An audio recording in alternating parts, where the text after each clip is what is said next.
Hello, everyone. Thank you for joining us. My name is Daryl Urbanski, your host, as always. And today we are joined by Mary Shelah Yballe Bahena, a virtual assistant virtuoso, currently shining as the founder of Vertidas.co. With over 6 years of experience under her belt, Mary specializes in scaling businesses by getting clients on LinkedIn. This requires a combination of skills from appointment setting, client relationship management, social media management, influencer outreach, and copywriting. Today, she channels her eclectic skills into recruiting and hiring. I've asked her to join us here today to understand how to run efficient remote teams and be better at social selling. So Mary, thank you so much for joining us. How are you doing? I am doing well. Thank you, Daryl. That was such an amazing introduction. I'm honored to be here. Yeah, thank you. It's an honor and pleasure to have you here. Now, before we get into the whole social selling, remote team stuff, I always like to ask, how did you even get into kind of online marketing or marketing and sales in general? Are your parents entrepreneurs? Were they in advertising and sales? Is this a family business? Did you sit around the dinner table as a kid and your dad would be like, Mary, sell me this pen? Good question. Not exactly. We were raised by a very traditional family. My dad was the only one who worked, and my mom, if she needed more money, she would bake cakes and mhm, she would sell them to her friends, or she would cook. And then it's in the Philippines, we have what we call food stalls. Mm-hmm.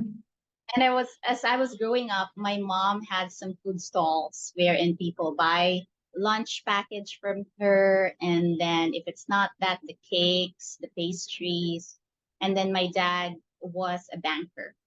Fortunately, they were able to save good money to get us on in a really nice schools. So I was in St. Teresa's College from elementary up until I was in high school. And then in my college years, I took up psychology. Right, And that's probably where my marketing and sales were honed, right. because the more you understand people, the better you are at marketing and also client relationships. Can you explain that a little bit? A lot of our listeners might already know, but why? Why does psychology help you improve your marketing and sales skills? Uh-huh. Oh, psychology is about knowing the behavior of people. And when you're trying to sell a product, when you're trying to build a relationship, you have to know the buying behavior of people. And based on my study in psychology, you will be able to better understand how the brain functions by the behavior of each individual, what the person is trying to tell you just by not even saying anything. It's already telling you something.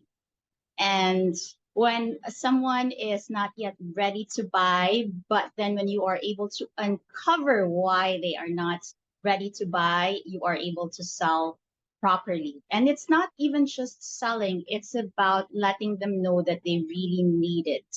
And that's what psychology is all about. I love that. For people that can't, I'm skipping ahead here, but for people that don't have time to do a 4-year undergrad in psychology, what would you recommend to someone who's starting out and struggling? They're like, this sounds Mhm. Mary, but what do I do? Mhm. If we are not going to LinkedIn yet and just practicing selling by building relationships, you would have to be a people person. Just need to love people, because the more you interact, the more you surround yourself with people and not afraid to chat with them and build small talks or relationships with them, the better that skill can be honed. Because people do business with other people, it sounds like. So it sounds you're talking about a lot about you have to meet people, you have to chat with them, you have to have conversations about anything that you connect on, mutual interest, in order to then be able, for people that are listening, there's kind of two parts to any sale. There's opening up the sales conversation and there's closing the sale. So it sounds like if I were to extrapolate what I know now, if I were new, it would say that you need to meet people, you need to be able to have conversations with them and have them welcome you as a friend when you talk to them. And then you need to be able to figure out a way to open up the conversation about what you might be able to help them with in a non-sleazy, salesy way. And then if they seem like they need help, you need to then almost consultative selling wise, not convince them, but you need to almost like a counselor, walk them through asking questions if they should do it and if they should do it now and close the sale. So there's opening the sale and closing the sale, but those two are enhanced by having the audience as someone that sees you as a welcome guest, warm acquaintance. Is that a fair assessment? Yes, definitely. And sometimes some people don't really want to be asked. So for those type of people that don't want to be asked, you would just have to be honest with them because they welcome honesty. So if you have a product already and then that person is methodical, you cannot sway them into relationships. You just have to be straight up to them. Yeah, that some guy did that to me last night. I actually, an alumni of my program, my Habit Hero program, he's got a group that he's doing very well. And he tagged me in a post in that group. I didn't even really know I was in that group, but I just saw, tagged me in the thing. And then 2 minutes later, somebody hit me up in DMs. And out of love, I gave this guy a shot because this guy was like, hey, we're both in this group and we're both friends with this person. Hey, what's up? How are you? Good. Where are you from? And I'm like, check my profile. This guy was asking things that, I mean, this is Facebook. What do you want to know? I've got 12 years of history on Facebook. You're going to ask me where I'm from? If you really care, you would click and go. So I was like, bro, how can I help? And he said, no, he said, where are you from? And I said, how can I help you? And he said, oh, I don't need help. I'm here to collaborate. And I went, okay. And then he repeated, where are you from? And I was like, look, man, I'm going to be straight. I don't have time for this small talk. You reached out to me because I either have or know something you want. So spit it out. That's what I had to tell that to him. This was like out of love. I was like, spit it out, brother. What do you got? And because that's exactly it. I think that's a great point. You can't, people skills. That's yes. a point. So it sounds like you actually had a pretty decent background in the sense of your dad was a banker, so he worked in finance and money, which is the lifeblood of a business. And your mom was a small business owner. She was an entrepreneur. So you saw her run multiple food stalls. So it sounds like you did get a crash course in this sort of stuff, maybe via osmosis as a kid. That's a good take on it. However, I wasn't really focused on observing what they were doing because as a kid, what you're mostly concerned about is just playing. And I was always playing, being creative. And the good thing about my parents is they never told me not to be myself. If I wanted to explore something, I was okay to explore it. The only thing that probably they weren't very happy about was because I was more of very sporty. And I think they didn't like that because they didn't want me to get injured or something. They always just wanted me to just stay at home, be creative if that's what you want to be, but don't go out too much because you might injure yourself and we're not there to protect you. Yeah, it's a catch-22 with growing kids. You want them to go out into the world and succeed, but you don't want to let them go out into the world and succeed because there are creatures in the dark and evil does exist, and children are Yes. targets. Yeah. So what is your career then? How did you went to school, you graduated via psychology? And what happened after that? Yeah. Like how did that translate into now helping grow and scale businesses? What happened in that gap? So I was first a personal trainer because as I've told you, I was very sporty and that was something that I couldn't get out of my system growing up because my parents just wanted to protect me. So I was like, now I'm ready. I'm going to explore the sporty side of me. And I was selling personal training in Fitness First, Ayala in Cebu. And that was really very difficult because you would need to have a quota of, I think, 10 people to sell the personal training business. And then at 21, it's something that you couldn't really sell yet because you're just 21 years old and then you're selling a 20,000 peso personal training package. So I wasn't that good at that yet. But then the more you don't get how to sell yet, the more you want to learn it. So I started to understand how to sell packages and then started to really say, if this isn't something I'm good at, I can always learn it. But then after that, I thought maybe I'd go to Marco Polo because in Marco Polo, there wasn't selling involved anymore. So I was a Marco Polo gym and hotel personal trainer. So I didn't need to sell. I just needed to give people basic exercise services because they don't really need to be personal trained.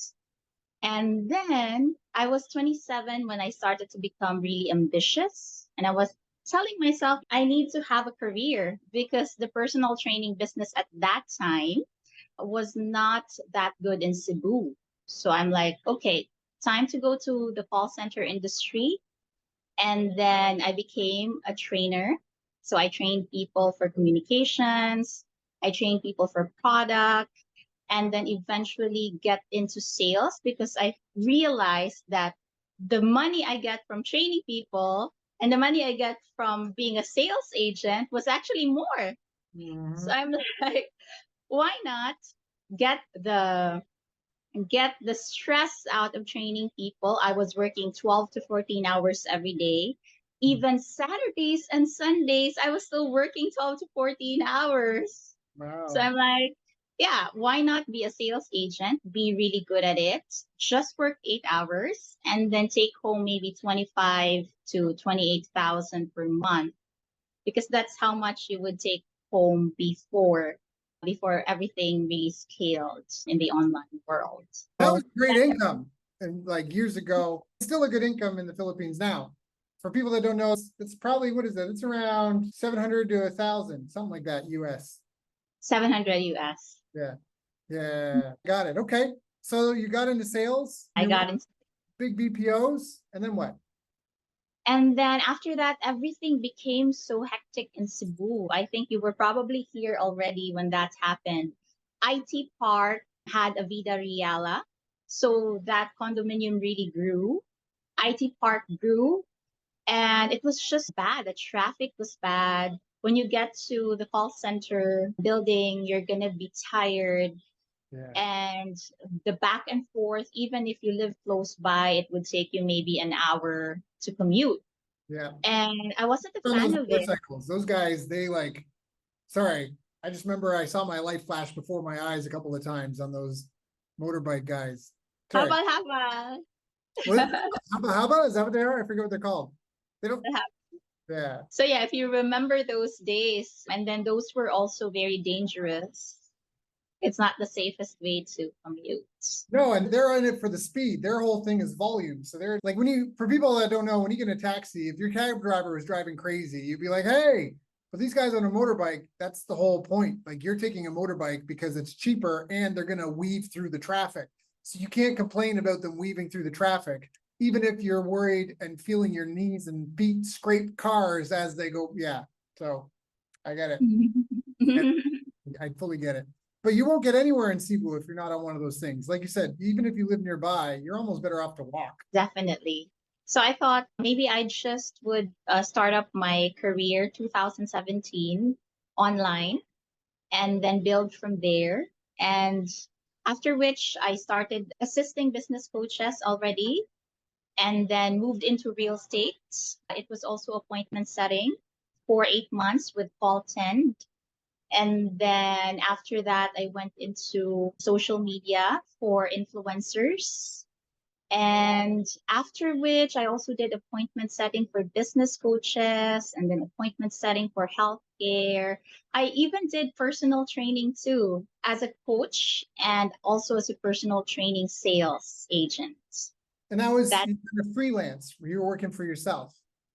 yes, it's working for yourself, really. So you'd have to have a lot of clients because if you don't, then you won't be able to really sustain the life of a digital nomad. And it sounds like during this time, you just developed a really good skill, both by being trained by other people and having to do it for yourself, Mhm. and getting clients and signing them up and doing it remotely? Because you're not selling people face to face, kneecap to kneecap, are you?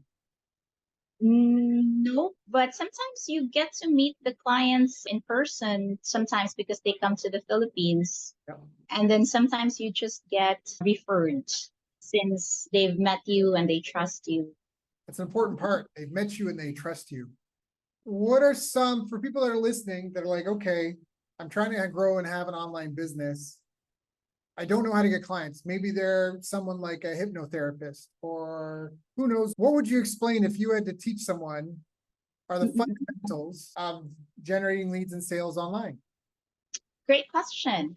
So first off, they would have to make sure that their LinkedIn profile stands out from all the rest.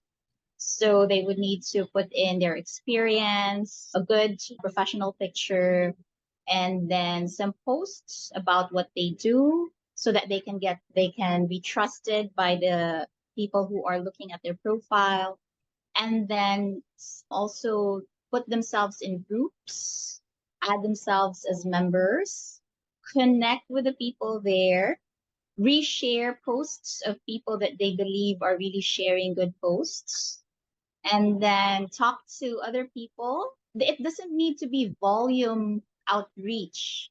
What you need to do is really build a connection, and then after which send them a DM and then really talk about what they do. And after that, you would also need to send probably 10 DMs per day or 20 if they have more time. And also reshare your own posts to the groups that you've joined.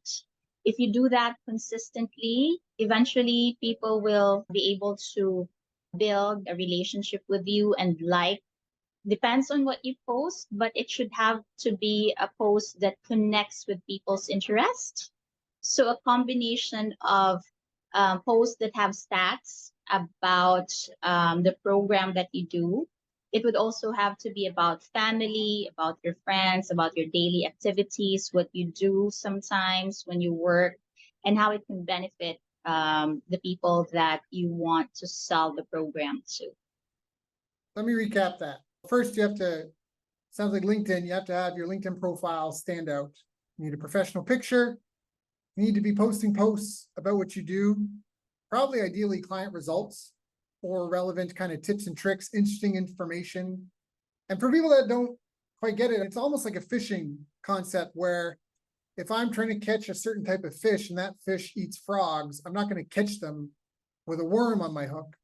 If you're trying to attract people that are experiencing a certain type of problem, you need to be talking about those problems and sharing stories of people that have solved them or tips and tricks to solve that problem.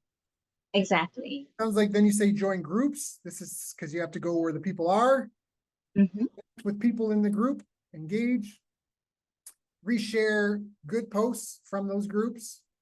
So you're not just selfish talking about all the time. Then when you say chat with people, send DM to talk about what they do, 10 to 20 DMs per day.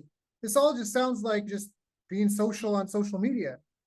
So when do you sell your product, Mary? How do I make sales with this? What's going on? People need a virtual assistant because most men, especially men, they cannot be deeply connected with others because men are methodical.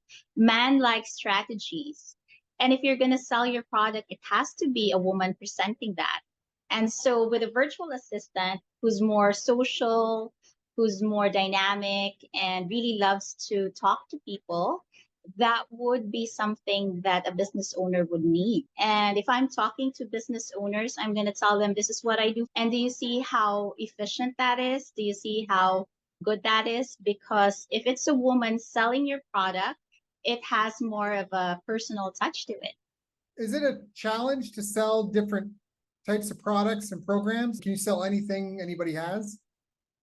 Yes, because there are other ebooks. I also tried selling resistance bands before, and even slimming coffees. I've tried selling those too. To me, it's not very challenging because naturally, if you can probably tell, I'm very dynamic. So I do a lot of things. And when people look at me and see what I sell, they know that I'm using it. So it's easy for them to really get it because they know that it has worked for me. Why would it not work for them? And what do you think are some of the biggest mistakes that you see people making? You said you worked with a lot of business coaches and realtors and real estate. You even sold resistance bands. So when people come and they're like, hey, okay, I'm going to generate leads and sales off LinkedIn, what are the biggest mistakes that you see them making? Not putting personality to what they're selling and not connecting with people, not having that joy and the spirit of giving. Because to me, selling is not selling because I want to get your money. Selling is about giving. And Mm. once you have that spirit of giving, you draw people in. And I think that's how we should do it all the time. That sounds so great. I feel like there's also an unspoken, not sexy 80-20 critical component to this that you already mentioned, but many listeners may, and you can let me know what you think. So first, I agree with everything that you said. So I'm not disagreeing with anything. But for people listening, I think that one of the most powerful, one of the most important parts of everything that you said is the sending 10 to 20 DMs per day. Of course, consistent and doing that, of course. That is a mission critical, essentially. Exactly. In my experience, and I'm not, a lot of sales problems can be solved with greater, better prospecting. That is almost like a dirty word in sales. Everybody wants to have the conversation, to talk to the person, to close the deal. Talk about appointment setting. A lot of these people, and maybe that's a great strategy. That is a great strategy. Having someone that can have the conversations to find the gems in the rough, to book the appointments for the calls. But the real magic, and maybe the unsung heroes in a lot of cases, are the people that are kissing the frogs looking for that prince. Story, the princess and the frog, not the Disney movie, but they say you got to kiss a lot of frogs to find your prince. And that's work. It's hard to say. There's automation that comes to play. Maybe we can speak to that. I don't want to put words in your mouth. Can automation help with some of this? Where does it go right? Where does it go wrong? I have never used any automation. I would comment my own. I would create my own posts and has all done it organically. And the only success, yes, you're correct. I even do more than 20 sometimes when I'm not busy, maybe even up to 50 at times.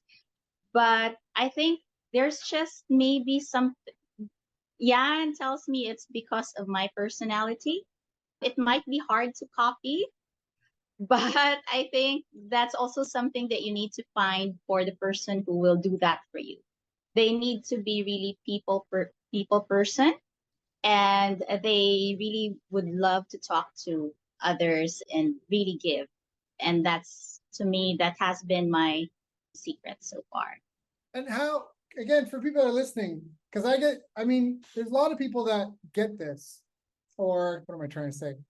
For example, I had a past guest on my show who I learned was using LinkedIn, and their basic strategy was send connection requests. When it's accepted, send a follow-up message telling them that they're interesting and that they may have valuable contacts for them, booking them onto a qualification call, trying to book that into a sales call. Now, for this group, it didn't work very well. One thing is they needed 10 profiles, and and maybe this is just the nature of the beast. Because this is my concern, not my concern, but my question. When I interview people and I invite them to be on my podcast, we send no reminders. We book some appointments a month out in advance, maybe two. And I have a 95% show up. Talking with this gentleman and seeing, because I was consulting with them and it felt like a churn and burn. And it felt like the leads could tell as well. And they had abysmal show up rates, abysmal closing rates. And I guess my question is it the strategy that was flawed? Or is it the offer, perhaps? I think it's both. So what's a better strategy? So I think that your strategy should I've always I'm always saying this, but it should give the reflection that you're giving them something and Mm. that what you're giving them will solve their problem. And then the show rates will come kick in when you're giving them follow up. And I think that guest was probably not doing as the best follow ups for the clients. Yeah, I'm curious because I know people do it. I know there's a big market in that, in the LinkedIn. And I know that I get a ton of DMs on LinkedIn all the time where it's, hi, buy my stuff. Hi, buy my stuff. Hi, buy my stuff. Hi, buy my stuff. And I think that social outreach is similar to cold email outreach, and they work. And I guess my question for you, and even the audience wants to know, is what are the most successful people doing differently? You've alluded to it, you've spoken about it indirectly, but to really hit the nail on the head, if you were to give a prescription, what would that prescription be? Build a very good professional LinkedIn profile. That's the first one. And then create posts that really resonates with the audience. And then let them know that you can take care of them. And then the third one is when you talk to them like you're not taking, just giving. And then make sure that if they're not ready to sell, don't bug them. Ready to buy, don't bug them, but offer them support. So that's why we have the free LinkedIn blueprint that if they're not yet ready to take in a virtual assistant for their business, they can do it themselves. They could definitely download the profile, the strategy that we have. And just in case they feel like, oh, it's something that's already too much for me to take, then that's when they realize that, yeah, I really do need a virtual assistant. So help me out. I love that. So you're hitting on a couple of really key points here. One is that Chet Holmes had a great book. It was like the something sales machine. It was like the automated sales machine, something like that. But in his book, talked about that only 3% of the market are ready to buy now. Correct. Time, only 3% are going to buy now.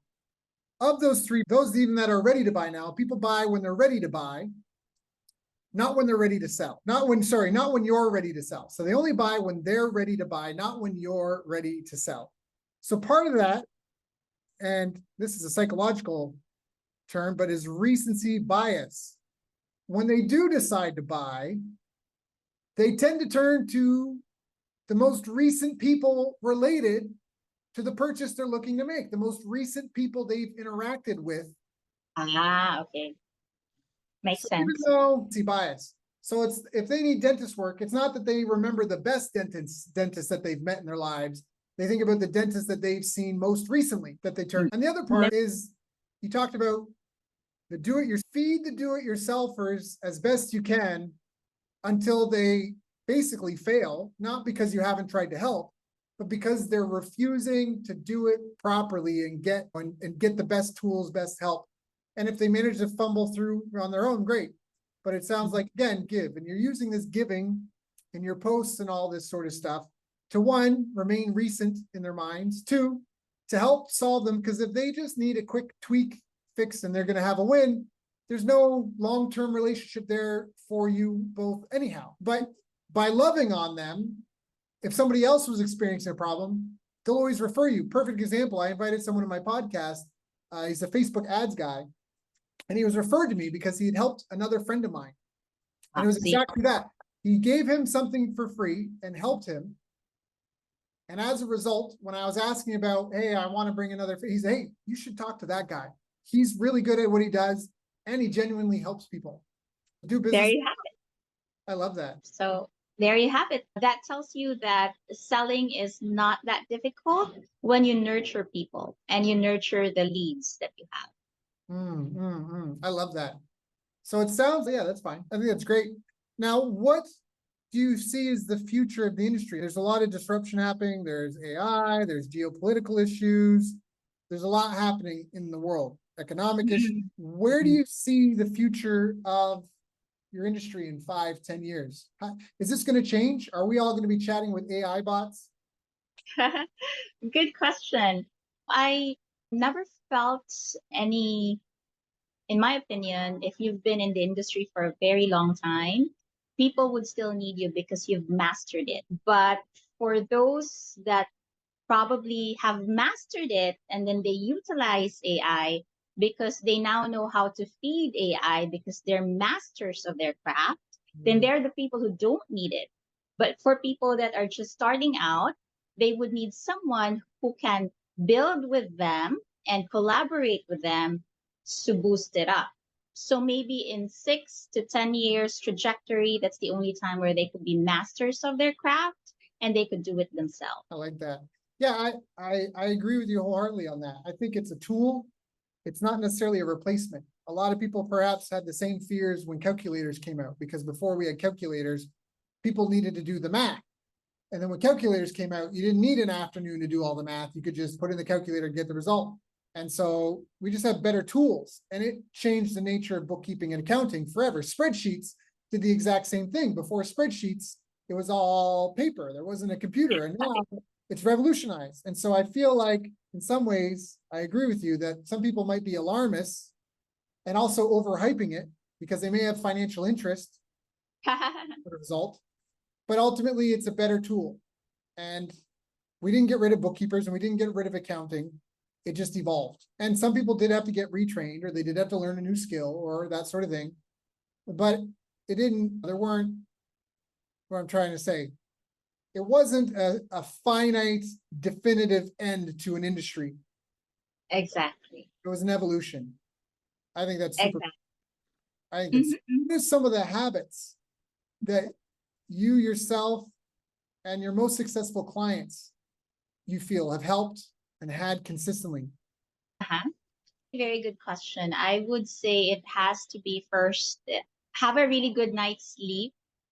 That's number one. And then after having a really good night's sleep, build a really good strategy and have someone help you with it, because you cannot, if you're just going to do it yourself and no one is supporting you, the complementary of that execution may not be executed, because in execution there has to be someone who's structured, there has to be someone who's creative in facilitating it.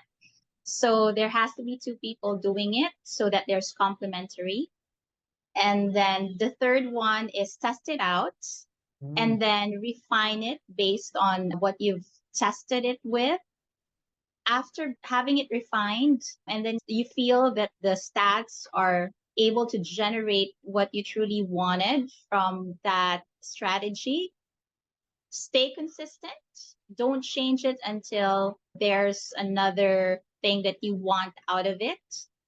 And after that, just get referrals, because now that you've built yourself, have helped a lot of people, referrals are just going to come in.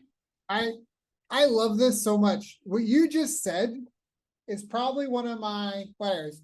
It's something that we do in my program. We call it the 7-step fast cash plan that works. That's literally what you walk through. It's literally what you walk through. The 7 steps we have are: 1, identify a group of people sharing a specific problem you can fix. Think stereo. Step 2, find or create a product or service. Note, a job is a business with one product, your time, and one customer, your boss. Step 3, create a multi-step promotion describing it and its benefits, following the 7 Ps. Step 4, run a test. Reach out to 100 ideal prospects one-on-one via phone, face-to-face, or real-time social chat.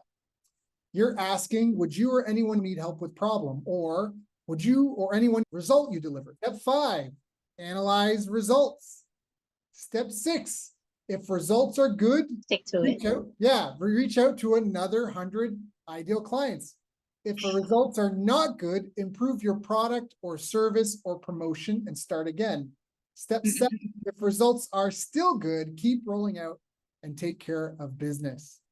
So it really seems like you've mastered this and have this down to a pat. And it sounds like the key principles are looking the part. If I'm looking to get my car fixed and I go to a garage and the guy comes out and he's got really nice dress shoes and he's got a nice flashy Boss Hugo Boss suit on, and his fingernails are clean and cut, and he's got a slick haircut, and he's just flawless. Everything's pressed, and he wants to fix my car. I'm probably not going to go to him because he's making lots of money. He's not fixing lots of cars. I want the grease monkey in coveralls that spent the whole day just soaking in oil and turning wrenches. So look, number one, talk about Exactly. problems that you solve and the results clients get and news in the industry, and reach out consistently, prospect. I love 10, 20 to 50 people a day. Every day.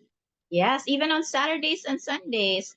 Oh, and I forgot to mention, even when it was holidays in the States and then holidays in Canada, also on New Year's Eve, Christmas Eve. Oh my gosh, that would take you such a long way because this is where you should be building when people are resting. Yes, yes. Mhm. Jim Rohn said that. He said that, I think it was Jim Rohn. He said that I always found that rainy days were the best days to go out and get sales because all the other salesmen were at home. And I love that's that. has been my secret so far. When everyone was asleep, I was working. And before COVID happened and the industry for virtual assistant didn't boost yet, I was working, did not go out for 2 years, didn't wasn't dating for 2 years because I really wanted to build my virtual assisting skills. And I Mhm. think that's what people should be doing. Build when everyone is sleeping. Yeah, that's a martial arts saying. When you're not training, someone else is to kick your ass. That whole people don't get that. Like our society now, I'm gonna get on a soapbox, but our society right now, it's like the people that are, we'll say, winning, they've adopted a strategy to ensure their legacy and that they can keep winning by, I feel like I'm gonna copy CT Fletcher on this, by creating a culture of pacifier sucking pussies, victim meant to use every label and excuse that they can to make up for their lack of results. And we've lost this culture of grit, determination, personal responsibility, personal accountability, and of character development, of building yourself up. I feel like that's something that's being lost. And I'm painting a broad strokes, not everybody, right? Work hard in silence, let results make the noise. Hard work is all the work you do when you're sick and tired from all the hard work you just finished doing. And hard work will always beat talent when talent refuses to work hard. And I think Amazing. I just agree with everything you've said. This has been a great conversation, Mary. Great call. Is there anything I haven't asked you that I should have asked you? Not at all. You've taken in everything that I've done to help your audience. And I hope I was able to give them some tips on how they could build their LinkedIn profile and get more clients. And it was also a pleasure meeting you and talking to you about this because I think that we resonate with a lot of topics here. I agree wholeheartedly. If people want to learn more, if they want to get in touch, if they have questions or need help with their LinkedIn marketing, where should they reach out? They could always reach out to me via LinkedIn. I'm always active. Also, go to vertides.co. Look for Mary Shelah. I wrote it down. Wait, Mary Shelah Bahena, Mary Shelah, Shelah, Yballe, Yballe, Bahena. If you just search Mary Bahena, Marybahena, you know it's her if she's in Cebu, VA. And of course, her profile is very optimized to help you with your LinkedIn marketing. Mary, thank you so much for coming on and sharing your knowledge and giving freely. I think there's a lot of people that will benefit from this call. They may want to listen to it more than once. And just thank you for coming and sharing with my audience and I, knowing you have your own followers, your own staff, your own clients, your own family to take care of. Thank you for coming and sharing with everyone here so we can all do a little bit better. My pleasure. Thank you too. You have a great day.